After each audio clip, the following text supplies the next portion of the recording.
How can dyspraxia affect you? Let's have a look into the first things that people tend to associate dyspraxia with. The most common difficulties and challenges are with hand-eye coordination.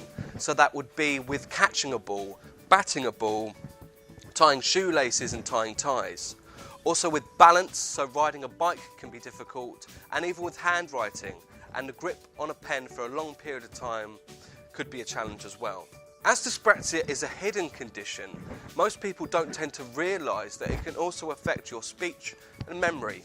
It can even affect your sense of direction as well, and Emma Llewellyn-Buck, the Labour MP of South Shields, has gone on to say, "My sense of direction is very poor. Even if I have a map, it may as well be a blank piece of paper. I have to find my way in an area through landmarks."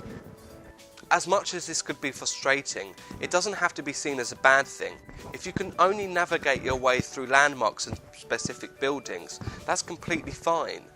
If you have to use Google Maps to map your way how you're going to get to an interview, that's good prep, and it may even calm your nerves as well.